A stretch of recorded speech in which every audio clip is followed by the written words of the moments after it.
Hey everybody, it's Zach. This is my weekly news update. This is episode 2 of this new series, and I have a handful of things I want to share with you that are going on here at the Land Conservancy. It's been another busy week. I'll probably say that every week, but here we go. So last week I told you about Every Bird Counts, our annual fundraiser where we do a birding derby in and around the Saginaw Bay watershed. We had a great time. We learned a lot.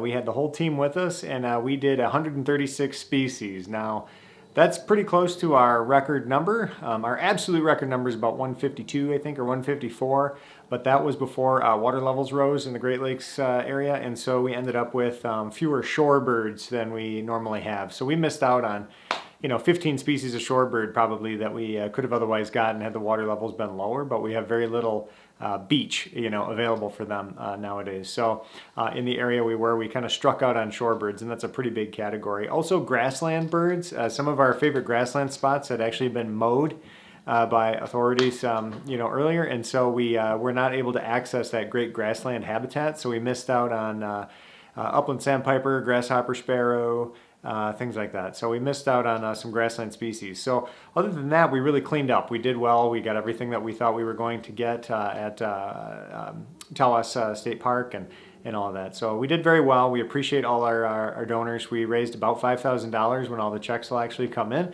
So a huge success all around. So we had a great time. And also Ted and Lisa and Logan, our intern, were able to see a lot of new birds. And Trevor and I saw a lot of our old friends up there. So that was great. Next is a quick Saginaw update. We are planting now, which is very exciting. If you saw a video from yesterday, I pointed out that we were starting planting at the Davenport site. So that site in particular is unusual. It's 8 acres. It's right at the 675 overpass as you're basically crossing over downtown. You can look over to the south of I-675 and you can see this vast lot on Davenport. We have been working on that lot for a couple of years now. We've cleared it of trash and debris and all the dead and diseased trees. This was finally our opportunity to plant it. So that requires 3 different steps. One is disking the site, then spreading seed on the site, and then we use a device called a cultipacker, which you can see more information in some of our other videos about that.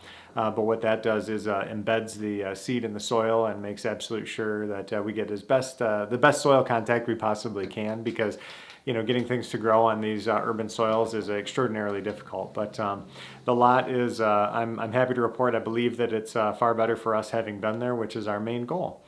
So many thanks to the Saginaw DDA, Saginaw Future, City of Saginaw, Saginaw County Land Bank, and all of our many partners and corporate entities that volunteered on that project. So fingers crossed, a little bit of rain we're getting in that is going to be good. Get that seed going, and we're going to see some ground cover and some wildflowers popping up there.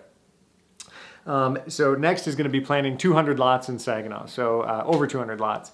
Our 1,500 lot project, the Pollinator Project in Saginaw, is we're at about 900 lots affected, and we have 200 lots that are cleaned and freed of woody debris and brush mowed, and they are just ready to be planted. So that's going to happen over the next couple weeks. I will be out in the field a lot with Ted as Trevor transitions into doing a bunch of work up north with another project called Saginaw Bay Coastal Wildlands, which I'll tell you about in a sec.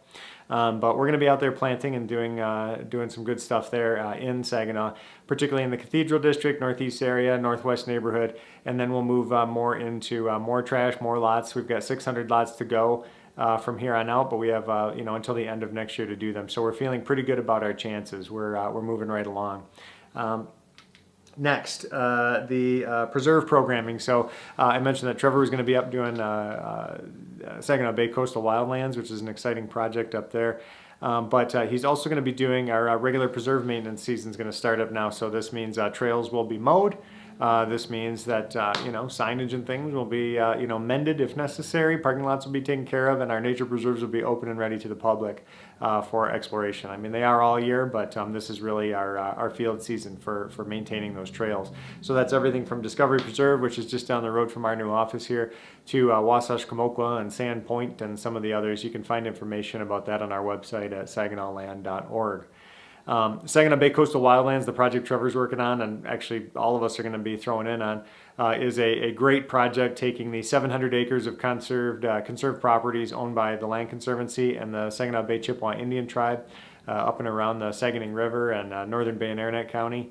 And we're going to be taking all of that land and kind of putting it under one banner, the coastal wildlands. So rather than telling people there are, half a dozen small nature preserves near one another up there, we can instead say, did you know there's a coordinated 700-acre conservation area with trails to explore and all different habitats and wildlife experiences to have when you're up there. So more on that soon. We'll be doing some cool videos and drone footage and all that from up there as that work progresses. We have a target of the middle of June for demolition of all of our old and existing, fences and things like that at the entry portals to all these places. We're going to be updating all of those, new uniform signage, new maps, new trail improvements and bridges, all that stuff. So that's going to be exciting. Trevor's going to be throwing himself into that project as we go. Riverbend West, another project here in town. This is about an 8-acre site that we're working on with the City of Bay City and other partners. We are well into the planning stage. Thankfully, we've had some luck with funding. The Bay Area Community Foundation through the McGilvery Fund awarded us about $30,000. If you're watching this and you're associated with them, thank you very much. We also got initial funding dollars in from the Canceller and Smith Foundations here in town. So we have about, about $50,000 in hand. And we have quite a bit out there in the asking and additional grants going out soon to make sure we have sufficient resources to do that project. That's going to be a multi-year project renovating a site that's owned by the City of Bay City on the west side of the river, just north of downtown Bay City, as a new rustic nature preserve that'll be open to the public. So it's a complicated site with some brownfield issues in that, but that's what we are all about, taking on these challenging sites. So anyway, that's all the news that's fit to print this week. We are going to do a few new things, and I'll give you a little tour of the office in a future video. We're really settled in here and operating now at 706 South Euclid in Bay City. You're very welcome to drop by anytime. And yeah, I don't know, we're keeping busy. So, if you see our white trucks and our trailers zooming around, or if you're down here on South Euclid, or you've got a minute to come volunteer, we certainly would appreciate it. So thank you very much. This is Zach signing out. I'll talk to you guys next week.